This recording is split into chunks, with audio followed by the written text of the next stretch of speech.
My mother blamed and resented me for my father's near-fatal accident. Even upon my father's death, I remained a thorn in her side. I've always known my life wasn't going to be the kind you see in feel-good movies. Adopted into a family where the age gap could easily fit another generation between us, I was the anomaly at family gatherings, the young face among wrinkled smiles, the boy in a world of history I could barely relate to. My dad, born in 1927, was a World War II veteran, a man whose silence told stories his words never could. My mom, a decade his junior, carried a gentleness eroded by time, and a deafness on her left side that made her world as lopsided as her hearing. I was 34 now, reflecting on a slice of my life from about 15 years ago that had shifted the course of my relationship with them, especially with my mom. That period became a chasm that widened with time, filled with silence, misunderstandings. The incident that set everything off was as mundane as it was tragic. It happened one night when the comfort of sleep was abruptly replaced by a startling thump from my dad's room. In the haze of half-sleep I reasoned it away as one of our animals knocked something over, or perhaps my dad, in his nightly bathroom ritual, had accidentally dropped his cane. I rolled over, choosing the warmth of my bed over investigating. That decision would haunt me for years. Morning light brought the harsh reality crashing down. My nephew's scream pierced the usual quiet, a sound so filled with terror that it catapulted me from my bed. Rushing into my dad's room, the scene before me was one I'd replay over countless times. My dad, lying beside his bed, a blanket wrapped tightly around his neck, his skin turning a worrying shade of blue. Adrenaline kicked in. I managed to lift him back onto the bed, unwrapping the blanket from around his neck, his breath shallow and labored. The call to the ambulance was a blur, as was their arrival and the subsequent rush to the hospital. The layout of our house, something so ordinary, became a detail of contention, a piece of the puzzle in the blame that was cast my way. My room was adjacent to my father's, a fact that somehow was supposed to arm me with the ability to foresee and prevent the accident. Half asleep, my mind did not leap to disaster. It didn't occur to me that my father could fall out of bed despite his health issues. After his third stroke, my adoptive parents made the difficult decision to sleep in separate bedrooms. His mobility was impaired, and she needed her rest to be able to care for him during the day. This arrangement, while practical, created an unintended isolation for my father. His room was upstairs, while my mother's was directly below. That night, as fate would have it, my adoptive mother was turned onto her good ear, her deaf side exposed to the ceiling, and thus to any sounds that might have come from my father's room above. She didn't hear the fall, just as I didn't. Her deafness on her left side was not something new. We had all adapted to it in various ways over the years. Yet, in the aftermath, it felt like a cruel irony that neither of us heard the one sound that mattered most. The guilt of that night weighed heavily on me. The what-ifs haunted my thoughts. What if I had been fully awake? It was as if my proximity to my father's room that night endowed me with a responsibility I was unaware I had, a guard duty I failed. Following the incident, my dad's health spiraled, leading to his admission to an old folks' home for veterans. The air in our home thickened with tension, as if every word and gesture were filtered through a lens of blame. My mother, her grief manifesting as anger, directed her fury towards me, the convenient target for her swirling storm of emotions. It didn't matter that the fall was an accident, a tragic twist of fate that I, in my half-asleep state, could not have foreseen or prevented.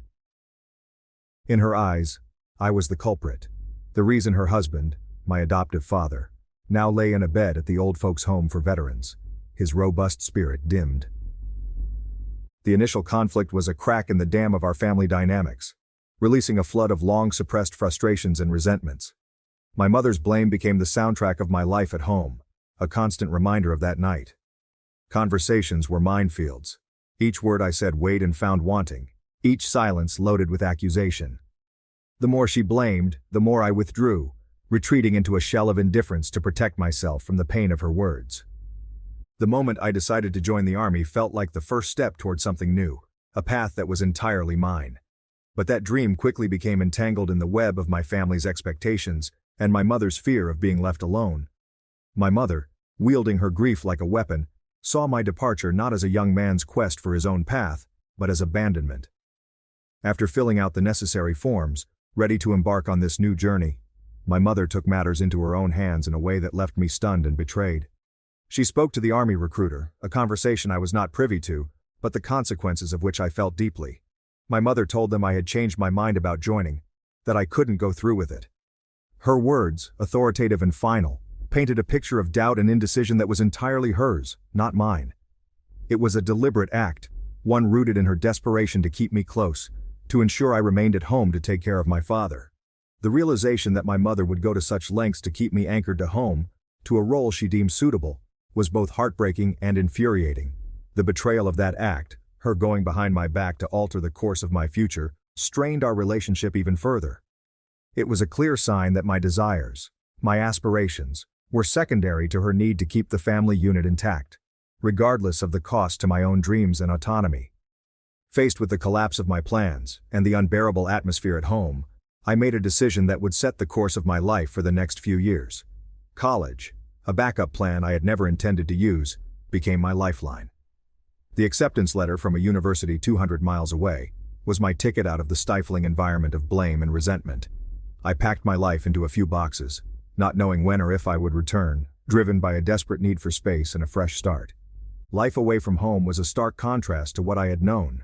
College presented a world of opportunities and challenges, but the freedom it afforded came with its own set of difficulties. The shadow of my family's turmoil followed me, a cloud that darkened even the brightest days.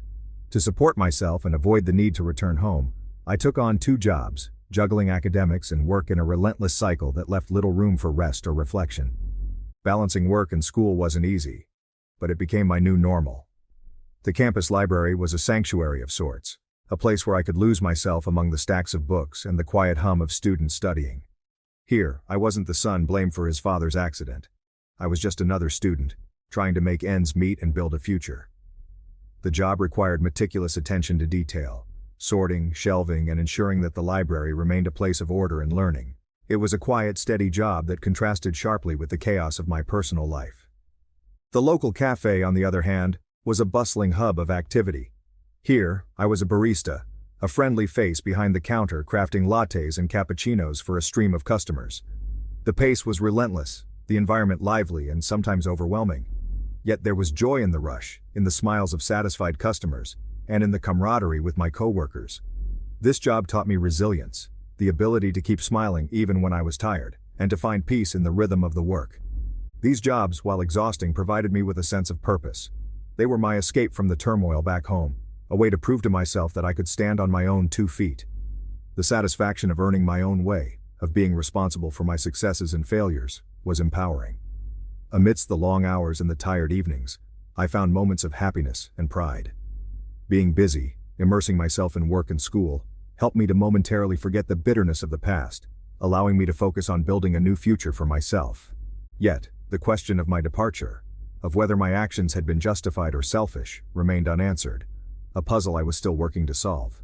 The emotional toll of separation and blame was heavier than I anticipated. The physical distance from my family did little to ease the burden of guilt and unresolved anger. I missed my father, the man who had, in his quiet way, been a source of strength and stability. My mother's accusations echoed in my mind, a constant reminder of the rift that had grown between us. I found myself questioning my decisions, wondering if I had indeed been the jerk for choosing to leave, for putting distance between myself and the family drama. After graduation, I landed a stable job, the kind that felt both like a triumph and a compromise. It was a steady climb away from the tumultuous past into a semblance of adult life, marked by paychecks and small freedoms.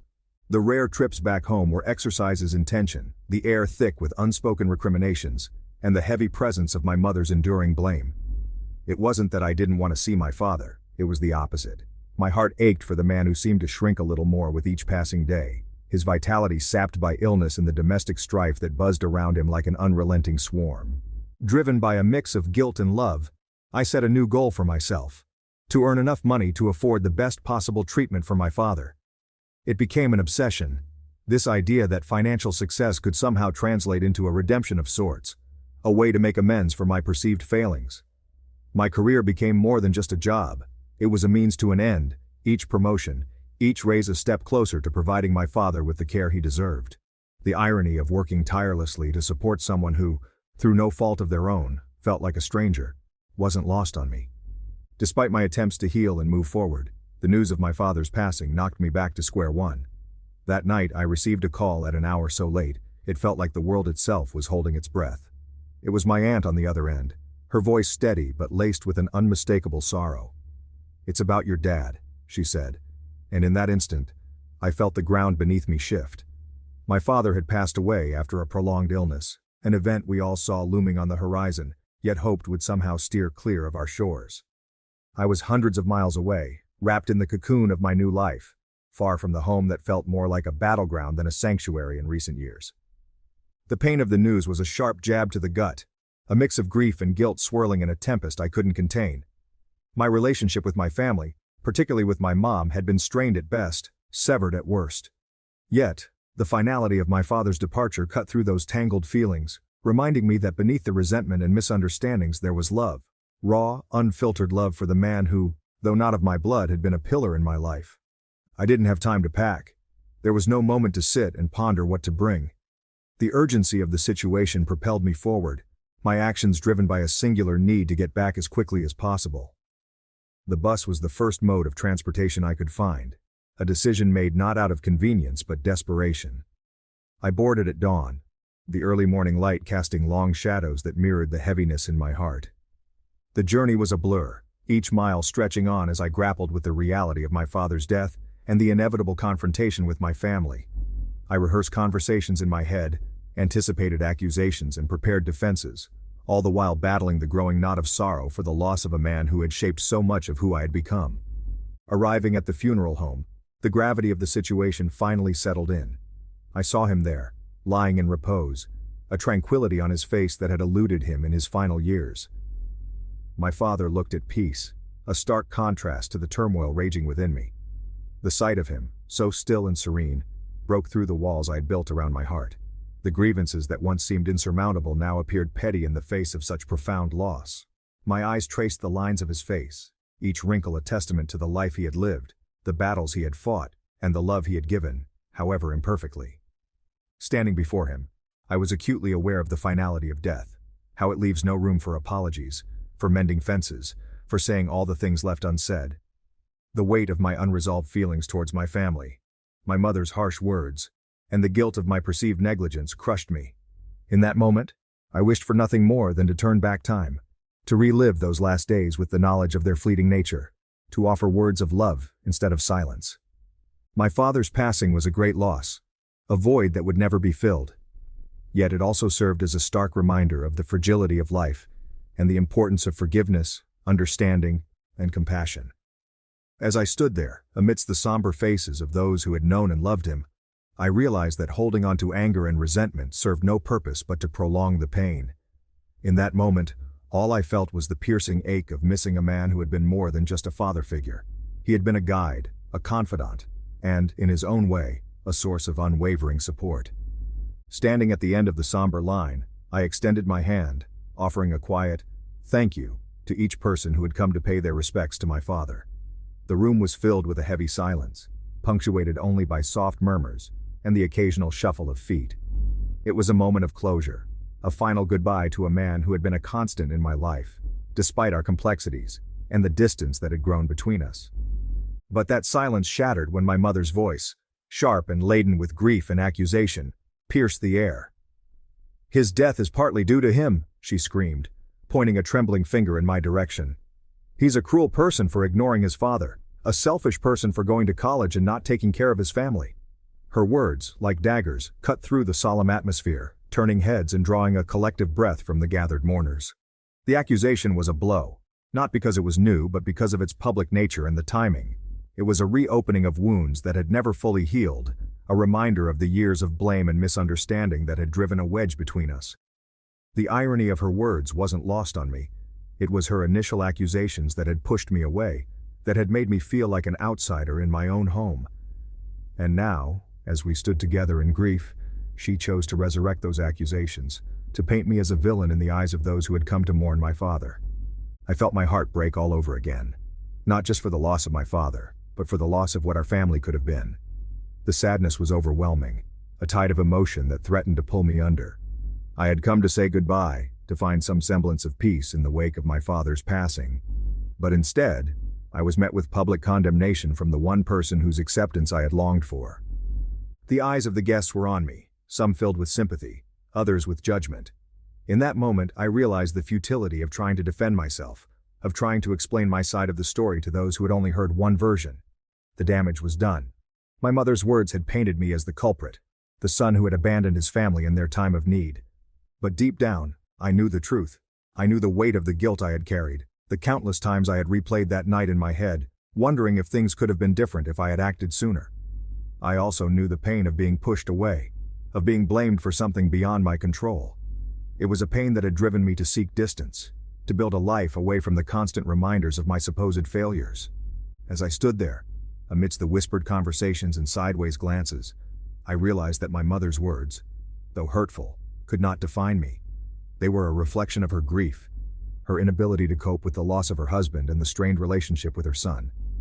It was a sadness that I shared, but I also knew that carrying the burden of her blame would not bring my father back, nor would it heal the rift between us. There I was, sitting on the porch of the funeral home, my tears falling silently.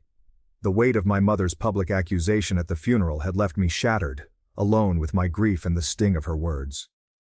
It felt as though the ground beneath me had opened up, swallowing the last remnants of what family meant to me. My aunt found me there, her presence a gentle reminder that I wasn't completely forsaken. "What's the matter?" she asked, her voice soft, a stark contrast to the harshness I had just endured inside. I couldn't hold it in any longer. The dam broke and I told her everything. How my mother blamed me for my father's death, how she labeled me cruel and selfish in front of everyone. The words poured out, raw and unfiltered, the pain and confusion I had been carrying for so long finally finding an outlet. My aunt listened quietly, her expression one of sadness and understanding. When I finished, she sighed, a sound that carried so much, sorrow for her sister's actions and empathy for my situation. "Your mom is grieving and lashing out," she finally said. "But that doesn't excuse her words or how she's treated you." I then shared with her the story of the night my dad had fallen out of bed, the sound that had roused me from sleep, the horrifying discovery in the morning, and my frantic efforts to help. It was a confession of sorts, an attempt to explain my side, to make her see that I wasn't the villain my mother portrayed me to be. To my surprise, my aunt took my hand, squeezing it gently. "You are my new adopted son now," she declared, her words not just a statement but a promise, a pledge of support and acceptance that I hadn't realized I was so desperate for. "And your mother, she doesn't deserve you. Not if she can't see the truth and pain in your heart." Her words were a balm to my soul, offering a sliver of solace in the midst of my turmoil. Here was family, not bound by blood or obligation, but chosen, offering me a place when I felt I had nowhere left to turn. As we sat there, the cool evening air wrapping around us, I realized this was the beginning of a new chapter. My aunt's acceptance and understanding gave me something to hold on to, a glimmer of hope in a time darkened by loss and misunderstanding. It was a reminder that family isn't always about who raises you, but who stands by you when the ground gives way beneath your feet. In that moment I understood that while my relationship with my mother might never be repaired, I wasn't as alone as I thought. Life would go on, and with my aunt's support, I might just find a way to navigate this new reality. Despite the pain and heartbreak, her words offered a path forward, a chance to rebuild from the ruins left by my father's passing and my mother's blame. Despite being insulted by my partner's mother when I spoke up to protect him, I forgave. However, I was devastated when his mother manipulated him and took our wedding savings.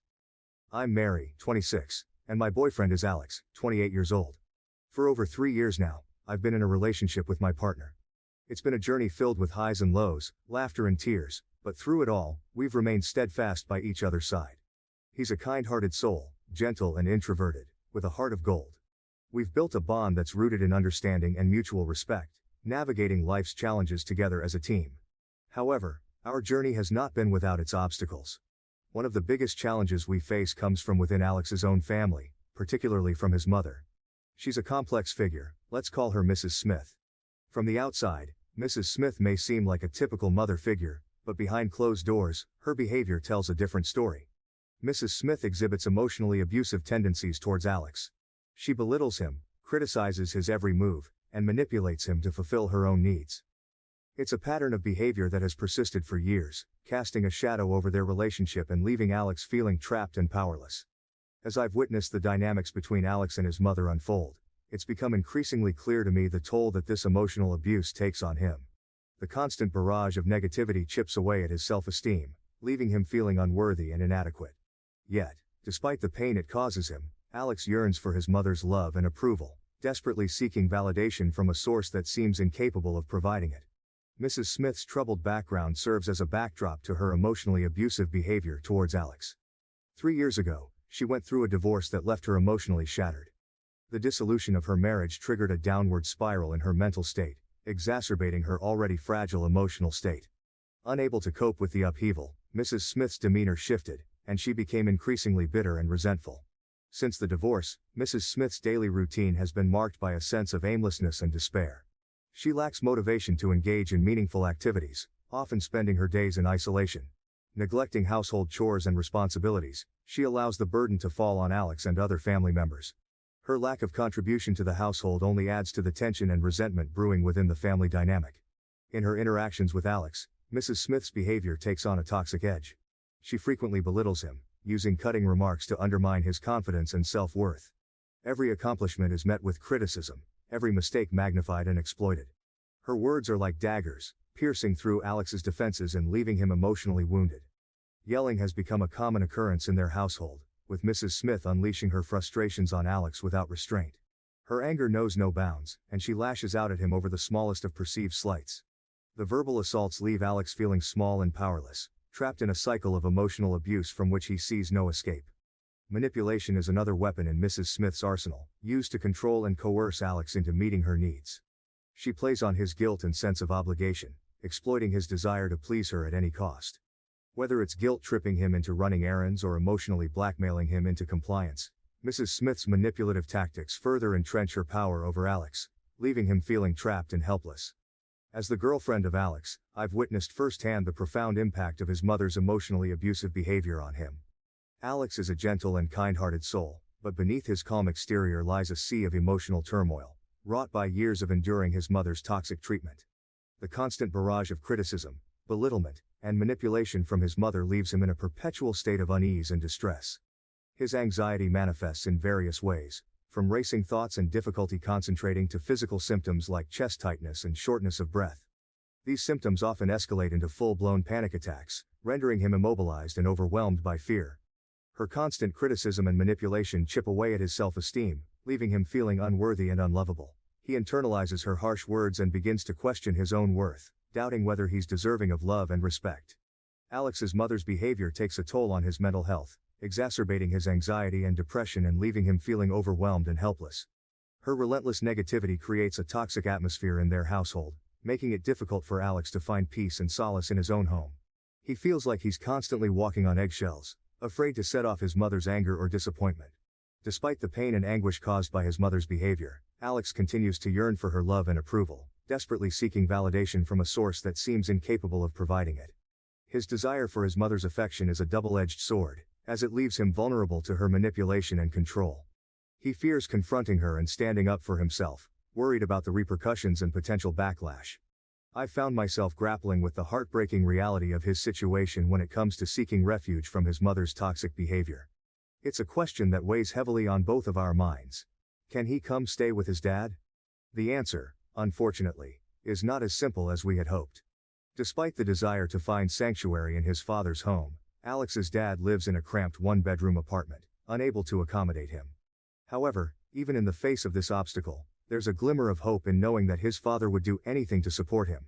Alex's father would be willing to make the sacrifice of moving into a larger space to provide his son with the comfort and safety he so desperately needs.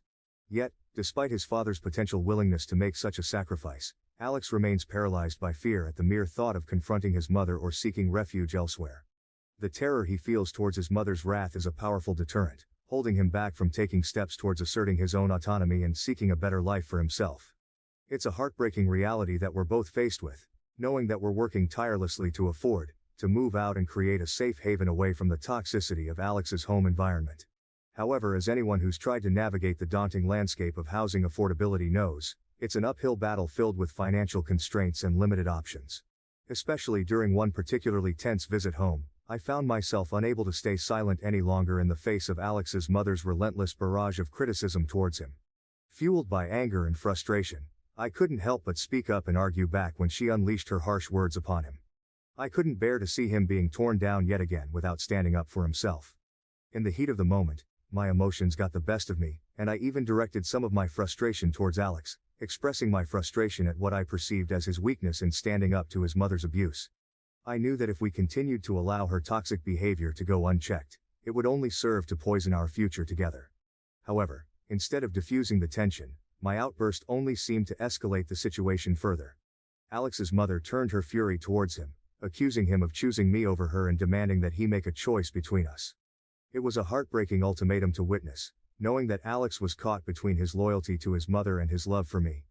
As if that weren't enough, she didn't hesitate to hurl insults my way, mocking me for my perceived lack of education. Her words stung. Anger, frustration, and sadness coursed through me as I struggled to process what had just transpired. Unable to contain my feelings any longer, tears welled up in my eyes, threatening to spill over at any moment. I made the decision to leave. I couldn't bear to stay in that toxic environment a moment longer, surrounded by negativity and hostility. I hoped that Alex would come after me, that he would show some sign of defiance against his mother's control and choose to stand by my side. But as I walked away, my heart sank with the realization that he remained rooted in place, paralyzed by fear of his mother's wrath. He remained a prisoner of his own fears, unable to defy the hold that his mother had over him. In the aftermath of the heated confrontation and my subsequent departure, I was left grappling with a whirlwind of conflicting emotions. Anger, hurt and disappointment vied for dominance within me. But amidst it all, one undeniable truth remained. I loved Alex. Despite the pain he had caused me, I couldn't shake the deep-rooted affection I felt for him. A week passed, and despite my initial resolve to stand firm in my decision, I found myself unable to resist the pull of love and compassion. I couldn't bear to see Alex suffer alone, trapped in the suffocating grip of his mother's manipulation. So, against my better judgment, I forgave him. I rationalized my decision by telling myself that love was worth fighting for, that I couldn't abandon him in his time of need. But forgiveness didn't mean forgetting. I made it clear to Alex that while I was willing to give him another chance, I wouldn't subject myself to further abuse at the hands of his mother. From that point on, we chose to meet outside of his mother's house, avoiding the toxic environment that had caused us so much pain. However, just when I thought we were making progress, another blow came crashing down. Alex made the shocking decision to take the money we had been saving for our future together and hand it over to his mother. It was a devastating betrayal, one that cut me to the core. The realization that Alex had succumbed once again to his mother's manipulation was like a dagger to my heart. I felt a wave of despair wash over me, wondering how I could have been so blind to the extent of Mrs. Smith's control over him. The money we had saved was meant to be a symbol of our commitment to each other, a tangible reminder of our dreams for the future. To see it squandered away on his mother's whims felt like a betrayal of everything we had worked so hard for. In that moment, I felt a profound sense of helplessness and despair. It was clear that Mrs. Smith's psychological manipulation knew no bounds, and I realized with a sinking feeling that I was powerless to stop it. Despite my love for Alex, I couldn't ignore the harsh reality of our situation. And while my heart ached at the thought of walking away, I knew that I couldn't continue to sacrifice my own well-being for the sake of a relationship that was built on a foundation of manipulation and deceit. So he and I broke up. 1 month later, I received a distressing call from Alex. His voice trembled with despair as he confessed that he felt utterly worthless, consumed by thoughts of despair and hopelessness. My heart broke for him as he revealed that his mother had callously betrayed him, taking all the money he had given her and running away with another man. In that moment, it became painfully clear that he needed me more than ever before. Driven by love and compassion, I made the decision to return to his side, determined to offer him the support and comfort he so desperately needed. Together, we embarked on a journey of healing, attending regular therapy sessions at the hospital to address his mental health struggles. Despite the challenges we faced, I remained steadfast in my commitment to him, serving as his rock and source of encouragement during his darkest moments.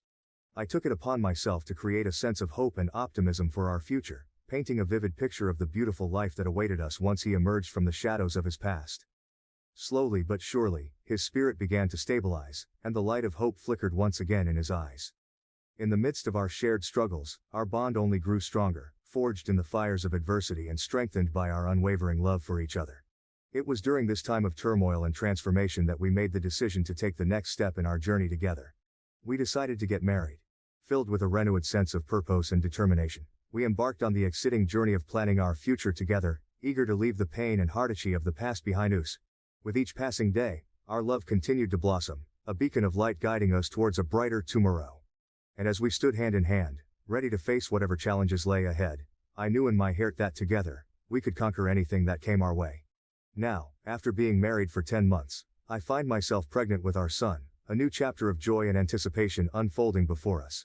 However, just as we began to revel in the happiness of impending parenthood, the specter of Alex's estranged mother reappeared, casting a shadow of uncertainty over our lives once again. With tearful pleas and desperate appeals, she sought to worm her way back into our lives, leaving me feeling torn and uncertain about what course of action to take. In the midst of this turmoil, I find myself grappling with conflicting emotions. As the gravity of the situation weighed heavily on my mind, I felt compelled to speak up, to plead with my husband to reconsider the idea of letting his estranged mother back into our lives. The thought of subjecting our unborn child to the same pain and turmoil that Alex had endured in the past filled me with an overwhelming sense of dread and urgency. In a quiet moment together, I took a deep breath, steeling myself for the difficult conversation that lay ahead. With a heavy heart and trembling voice, I began to express my deepest fears and concerns to my husband, laying bare the raw emotions that churned within me. Alex, I started, my voice wavering slightly, I know that your mother's sudden reappearance has stirred up a whirlwind of conflicting emotions within you. But please, I beg of you, consider the implications of allowing her back into our lives. I reached out, grasping his hand tightly in mine, seeking solace and support in his reassuring presence. Think about what she did to you in the past, I continued, my voice trembling with emotion. Do you really want to expose our child to the same kind of toxicity and negativity that you endured? Tears welled up in my eyes as I spoke, my heart aching with the weight of my words. I don't want our child to grow up in an environment filled with pain and resentment, I pleaded, desperation lacing my words. We deserve better, Alex. Our child deserves better. I searched his eyes, silently pleading for him to understand the depth of my fears and concerns. But as I gazed into his eyes, I saw the conflict raging within him, the turmoil of emotions that mirrored my own. For a long moment, there was silence between us, punctuated only by the soft sound of our breathing. And then, with a heavy sigh, Alex spoke, his voice tinged with uncertainty and hesitation. I understand your concerns, Sarah, he said softly, his gaze dropping to the floor. But she's still my mother. And despite everything that's happened, I can't shake off the feeling that I owe her another chance. My heart sank at his words, a sense of resignation settling over me like a heavy blanket. I knew that trying to convince him otherwise would be futile, that his sense of duty and obligation to his mother ran deep. Frustration and anger consumed me as I stormed out of our home, my swollen belly a heavy burden against my frame. Blocking my husband's calls, I sought solace in the company of my best friend, pouring out my grievances in a torrent of tears and frustration. Days turned into weeks, my mood swinging wildly between anger and despair as I struggled to find stability amidst the chaos. Then, one fateful day, a sharp pain tore through my abdomen, sending me doubling over in agony. Fear gripped my heart as my best friend rushed me to the hospital, the urgency of the situation propelling us forward with a sense of urgency. In the sterile confines of the hospital room, the truth of our predicament hit me like a sledgehammer. My baby just turned 8 months old, fought for life within the confines of my womb, his premature arrival a stark reminder of the fragility of life. As doctors and nurses bustled around me, their urgent voices a cacophony of chaos, I clung to a sliver of hope, praying fervently for the safety of my unborn child. Time seemed to stand still as I waited with bated breath, the weight of uncertainty pressing down on me like a suffocating blanket. Then, with a cry that pierced the air like a beacon of hope, my son was born. Fragile and vulnerable, he lay cradled in the arms of the medical staff, his tiny form a testament to the miracle of life amidst adversity. In that moment, as I gazed upon the tiny bundle of joy nestled against my chest, a wave of overwhelming love washed over me, drowning out the chaos and uncertainty that had plagued me for so long. Despite the challenges that lay ahead, I knew that I would do whatever it took to protect and nurture this precious gift, my son, my reason for hope in a world fraught with uncertainty. As my husband rushed to my side, his face a mixture of worry and relief, I felt a surge of emotions wash over me. In his arms, I found solace and strength. His presence a reassuring anchor amidst the tumultuous sea of emotions that threatened to overwhelm me. His embrace was a testament to the love and support that had sustained us through the darkest of times, his warm touch a balm to my weary soul. In that moment, as we held each other close, I knew that together we could weather any storm that life threw our way. With tears of joy streaming down our faces, we marveled at the tiny miracle cradled in my arms, his delicate features a poignant reminder of the preciousness of life. In his innocent gaze, I saw hope and promise for the future, a beacon of light in the darkness that had threatened to engulf us. Update. After a long and difficult conversation, my husband and I made the tough decision to place my mother-in-law in a nursing home. It wasn't an easy choice, but we knew it was necessary for her well-being and our own peace of mind. However, shortly after she was admitted, we received news that she had fled from the facility. Learning that she had run away once again filled me with a sense of dread and anxiety. Despite our best efforts to provide her with the care she needed, it seemed that she was determined to resist any form of confinement. Her refusal to stay in the nursing home left us feeling helpless and uncertain about what to do next. As I shared these concerns with my husband, I couldn't shake the feeling of impending doom that hung over us. The thought of her returning and causing havoc once more weighed heavily on my mind, casting a shadow of fear and uncertainty over our lives. Despite our attempts to move forward and create a sense of stability for our family, the specter of my mother-in-law's actions continued to haunt us, a constant reminder of the challenges we faced in caring for her and protecting our own well-being. In the midst of this uncertainty, I found myself grappling with conflicting emotions, torn between my sense of duty towards my husband's mother and the need to prioritize the safety and happiness of our own family. It was a difficult balancing act, one that left me feeling exhausted and overwhelmed. As we navigated this new chapter in our lives, I couldn't help but wonder what the future held in store for us. Would my mother-in-law return, disrupting our lives once again? Or would we finally find a sense of peace and stability, free from the turmoil that had plagued us for so long? Only time would tell, but for now, all we could do was wait and hope for the best, clinging to the belief that somehow, we would find a way to overcome whatever challenges lay ahead. My ex-wife divorced me after a personality change. I found out I have a brain tumor. How do I move forward? My name is Andrew, 32 years old. In 2022, the chapter closed on a significant part of my life. My marriage. It wasn't just any marriage, it was a journey filled with love, adventure, and an exceptionally deep connection. Reflecting on it, our relationship wasn't merely between two people, it intertwined with entire families, becoming a testament to the love and bonds we shared. My ex-wife's brother and I were so close that I had the honor of being his best man, an experience that highlighted the depth of our intertwined lives. I met Sarah, my ex-wife, 33 years old, during a time of great optimism and hope. We were young and in love, ready to take on the world together. Our relationship blossomed quickly, fueled by late-night conversations and spontaneous adventures. We spent hours exploring the city together, getting lost in its winding streets and hidden treasures. We laughed, we argued, and we discovered new things about each other every day. It was a time of discovery and growth, a period of intense bonding that laid the foundation for what was to come. One of the defining moments of our early relationship was our trip to Belize. It was a spur-of-the-moment decision, fueled by a sense of wanderlust and a desire to experience new cultures together. We found ourselves immersed in the beauty of the Mayan ruins, the ancient stones whispering secrets of a bygone era. It was there, amidst the backdrop of history and romance, that I made the decision to propose to Sarah. Sarah said yes, of course, her eyes sparkling with joy and excitement. In that moment, surrounded by the ancient ruins and the promise of a future together, we felt invincible. We returned home with hearts full of love and dreams of the life we would build together. Looking back on those early days now, it's hard to believe how much has changed. The innocence of our youth has been replaced by the harsh realities of adulthood, and the promise of forever has given way to the harsh reality. Our bond, as beautiful as it was, began to face trials that neither of us could have anticipated. Initially, it was like any other challenge a couple might face, something we believed we could overcome together. Yet as time passed, the hurdles became more daunting, testing our resilience in ways we never imagined. My mental health began to deteriorate, casting long shadows over our lives. What started as subtle changes in my behavior soon spiraled into something far more severe. In public, I was constantly on edge, plagued by an unshakable feeling of being followed. This paranoia escalated to the point where I became convinced our home was bugged, and that police or even government agencies were monitoring me. These weren't fleeting thoughts, they were deeply ingrained beliefs that dictated my actions, leading to a profound sense of fear and isolation.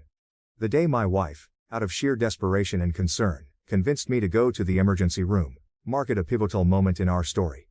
There, I received a diagnosis that seemed to offer some answers.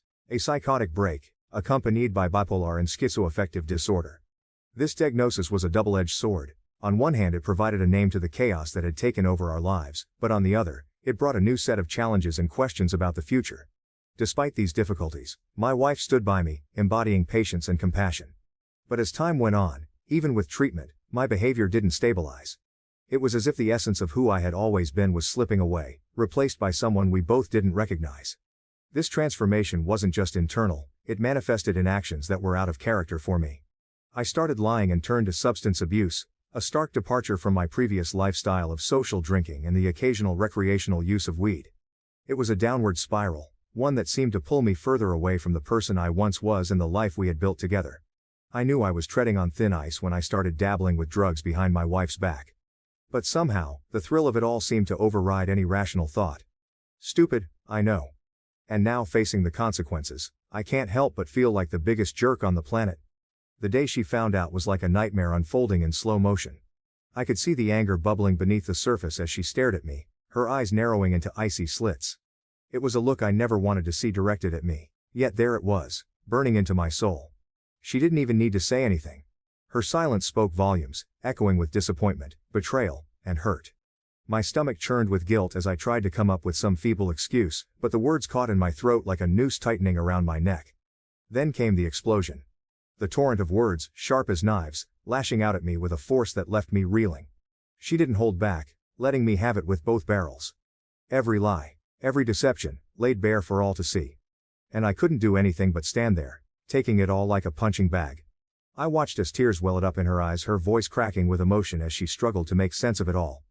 It was like watching someone I loved being torn apart from the inside out, and knowing that I was the one responsible for causing that pain made it all the more unbearable.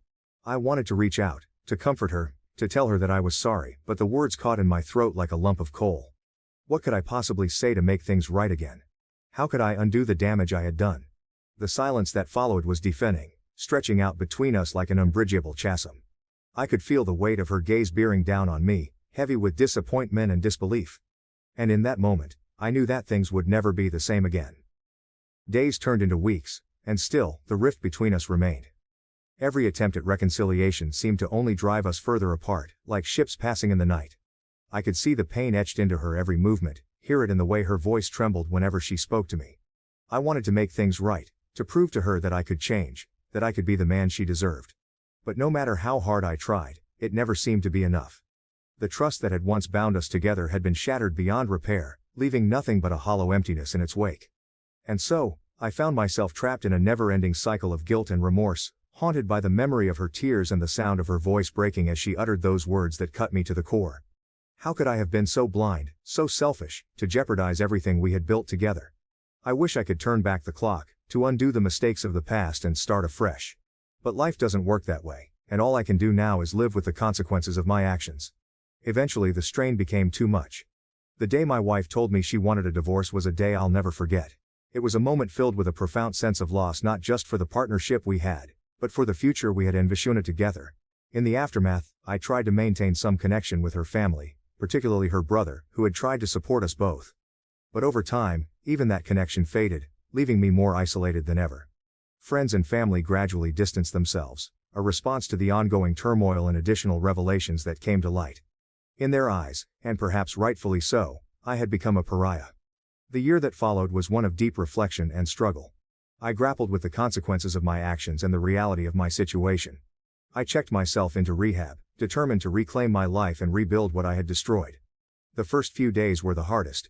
Detoxing was hell, both physically and mentally. Every fiber of my being screamed for a fix, but I refused to give in. The counselors and therapists at the facility became my lifeline, guiding me through the darkest moments with compassion and understanding. Group therapy sessions forced me to confront the demons I had been running from for so long.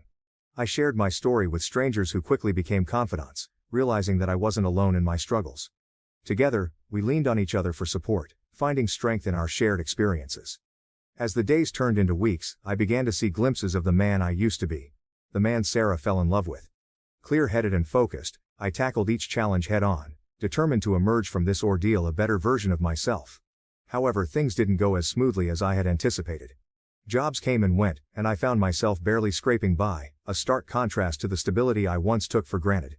It was a low point, both personally and professionally, one that forced me to confront the changes I needed to make in my life.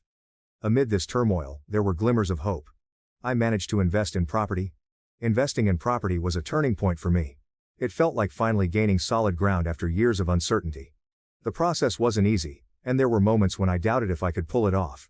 But with determination and perseverance, I made it happen. Owning property provided a sense of stability and security that I had longed for. It was a tangible asset, something I could hold on to and build upon. Watching the value of the property grow over time was incredibly satisfying, knowing that I had made a smart investment for my future and for my family. But beyond the financial benefits, owning property gave me a sense of pride and accomplishment. It was a symbol of how far I had come from the depths of addiction, proof that I was capable of building a better life for myself and my loved ones. A new companion, a little pup named Archie, brought a sense of comfort and purpose to my days. Therapy became a beacon of light, offering insights and coping mechanisms that slowly helped me navigate the complexities of my situation. After everything gradually stabilized, I found myself facing unexpected health issues. Headaches became a daily occurrence, a constant throb in the background of my life. Riding the elevator triggered dizzy spells, leaving me disoriented and unsteady on my feet. Concentrating for too long brought on pounding headaches, as if my brain was protesting the effort. Even driving became a challenge, with persistent ringing in my ears adding to the discomfort. At first I brushed off these symptoms as mere inconveniences, attributing them to the stress I had endured and my erratic eating habits. I convinced myself that I was simply feeling weak, a side effect of everything I had been through. But as the days turned into weeks and the symptoms persisted, I began to worry. However, because I was too busy, I did not make an appointment to see a doctor. The revelation came like a thief in the night, unexpected and life-altering. It was during a routine business trip, one of many I'd taken in the recent months as I tried to rebuild the semblance of a normal life, that the world as I knew it came crashing down. One minute I was navigating through the bustling airport, the next I was on the ground, consciousness slipping away like grains of sand through my fingers. Waking up in the hospital was a disorienting experience. The sterile white of the room, the beep of machines monitoring my vitals, and the concerned faces of medical staff hovering over me. It was a stark contrast to the life of constant movement I had been leading. The confusion was palpable, the fear, a silent companion as I tried to piece together what had happened. The journey to diagnosis was fraught with uncertainty. Initial tests were inconclusive, leading to more questions than answers. My medical history, a tapestry of misdiagnoses and treatments for mental health issues, painted a complex picture that puzzled the medical team. Yet it was the insistence of a keen-eyed doctor, who noticed the peculiarities in my symptoms and history, that led to the decisive MRI scan.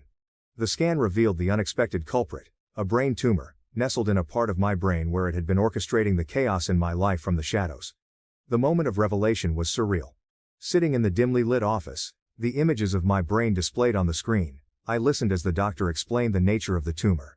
It was benign, they believed, but its location had been impacting my behavior and mental health in profound ways. The words brain tumor echoed in my mind, a stark contrast to the previous labels I had been given. My initial reaction was one of shock, quickly followed by a flood of relief. For years I had been a prisoner in my own body, my mind a battlefield of paranoia, erratic behavior, and unexplainable emotions. To have an explanation, a tangible cause for the turmoil, was a liberation I hadn't expected. It was as if the pieces of a puzzle had suddenly clicked into place, offering a clarity I had been seeking for so long. My mind wandered to my ex-wife, to the life we had shared, and to the dreams we had for the future. Could the unraveling of our marriage have been avoided if this diagnosis had come sooner? The thought was haunting, a bitter reminder of the fragility of life and the impact of what lies hidden within us. In the immediate aftermath of my diagnosis, a flood of emotions and thoughts besieged me. There was an undeniable urge to share this significant discovery with my ex-wife and her brother, not for the sake of rekindling lost connections but to offer them an explanation, an insight into the chaos that had dismantled the life we once cherished together. Yet, as I dwelled on this impulse, the complexities of such an action became increasingly apparent. The pain, confusion, and upheaval that my behavior had inflicted were not wounds easily healed, and my reemergence, regardless of the intentions behind it, risked reopening scars that had perhaps begun to mend. The bond my ex-wife and I shared was once unbreakable, forged in the fires of shared dreams, laughter, and love. Her brother too was not just a sibling by marriage but a friend, a confidant. The dissolution of our marriage wasn't merely a legal separation, it was the crumbling of a shared existence that had intertwined deeply with our families, friendships, and sense of self. The decision to divorce, while devastating, was a necessary measure she felt compelled to take for her well-being and, painfully, I couldn't dispute her reasons. Our paths had diverged, irrevocably altered by the storm that had swept through our lives. In the wake of the divorce, the silence between us grew, a chasm widened by lost trust and hurtful actions. The initial attempts to maintain a connection, to reach out through messages and emails, soon gave way to the realization that such efforts were met with silence, not out of malice but a need for closure and healing. Mutual friends, too, found themselves caught in the aftermath, eventually stepping back as the complexity of our situation made it difficult to navigate the waters of allegiance and support. Yet, The shadow of my past, the what-ifs and the realizations brought about by my diagnosis, lingered. Update. After everything that happened, I decided not to reach out to my ex-wife and her brother. Many suggested I should try to reconnect, offering various methods to ensure the message would reach her. From social media posts designed to indirectly inform her to direct messages delivered through mutual friends, each suggestion was made with good intentions. Yet, despite the appeal of these ideas and my initial inclination to follow through, I've opted for a different path. Social media, for one, doesn't hold the same presence in my life as it does for others. My online footprint is minimal, with an Instagram account for my dog, Archie, and a practically anonymous Facebook profile. The idea of using these platforms to reach out indirectly felt both impractical and somewhat impersonal given the gravity of the situation. But beyond the logistical hurdles lies a deeper consideration. What impact would my reaching out have on my ex-wife? Would it truly be for her benefit, or would it be a selfish act on my part, driven by my own desires and regrets? The more I pondered this, the clearer it became that initiating contact might not be in her best interest. She's a strong, resilient person, and I have no doubt that she's built a fulfilling life for herself since we parted ways. To re-enter her life now, especially with such significant news, could potentially cause unnecessary pain and confusion. This realization forced me to confront my own motivations. A part of me had harbored hopes for reconciliation, for a fairy tale ending where everything was forgiven and we could start anew. However, such fantasies overlook the real and profound reasons for our separation. The issues that led to our divorce weren't just fleeting challenges, they were significant life-altering problems that required more than just a hopeful reunion to resolve. Reflecting on our shared past, I'm filled with a sense of nostalgia and affection. Our relationship was rich with shared experiences and memories, from competitive board games to shared adventures, each moment a testament to the depth of our connection. I cherish those times, from the silly questions we asked each other to the roles we played in each other's lives, including the Dungeons & Dragons campaigns that brought us so much joy. Her presence in my life, her thoughts and her companionship are deeply missed. Yet despite this longing, I understand that moving forward is essential. My recent diagnosis and the revelations that came with it have provided a new perspective on my past actions and the future. It's clear that my journey from here must be one of personal growth and accountability. The upcoming surgery represents not just a step towards physical recovery but also a metaphorical step towards healing and understanding. Alongside my journey to recovery, I've had to come to terms with the fact that my ex-wife has moved on and found a new partner. It wasn't easy to swallow at first, seeing her with someone else, building a life that didn't include me. But I've learned to accept it, to let go of the past and focus on my own healing. I'll admit, there were moments when jealousy and resentment threatened to consume me. I wondered why I wasn't enough, why our marriage had fallen apart. But dwelling on those thoughts only dragged me back into the darkness I've fought so hard to escape. Instead, I chose to focus on the present, on rebuilding myself from the ground up. I poured my energy into my recovery, into finding stability and purpose in my life once again. And slowly but surely, I started to see progress. With each passing day of sobriety, I regained a sense of clarity and strength I thought I had lost forever. I rediscovered hobbies and passions I had long neglected, finding joy in the simple pleasures of life once more. And as I began to heal, I realized that my ex-wife's happiness no longer held power over me. I won't lie and say it was easy. There were moments of doubt and despair, times when I questioned whether I would ever truly be okay. But through it all, I held on to the belief that I was strong enough to overcome anything life threw my way. And you know what? I am. I may not have all the answers, and I may still stumble from time to time, but I'm learning to embrace the journey, to find beauty in the brokenness. So, to my ex-wife, if you ever happen to read this, I want you to know that I'm okay. I've found peace within myself and I hold no ill will towards you or your new partner. I hope you're happy, truly happy, because that's all I ever wanted for you. I never said it before because I didn't want to burden you with my struggles, but I want you to know that I love you. I always have, and I always will. And even though our paths have diverged, I'll always cherish the memories we shared. As for me, I'm looking forward to the future with a newfound sense of hope and optimism. Whether or not I ever fully conquer this disease, I refuse to let it define me. This realization forced me to confront my own motivations. A part of me had harbored hopes for reconciliation, for a fairy tale ending where everything was forgiven and we could start anew. However, such fantasies overlooked the real and profound reasons for our separation. The issues that led to our divorce weren't just fleeting challenges. They were significant, life-altering problems that required more than just a hopeful reunion to resolve. Reflecting on our shared past, I'm filled with a sense of nostalgia and affection. Our relationship was rich with shared experiences and memories, from competitive board games to shared adventures, each moment a testament to the depth of our connection. I cherish those times, from the silly questions we asked each other to the roles we played in each other's lives, including the Dungeons and Dragons campaigns that brought us so much joy. Her presence in my life, her thoughts, and her companionship are deeply missed. Yet despite this longing, I understand that moving forward is essential. My recent diagnosis and the revelations that came with it have provided a new perspective on my past actions and the future. It's clear that my journey from here must be one of personal growth and accountability. The upcoming surgery represents not just a step towards physical recovery but also a metaphorical step towards healing and understanding.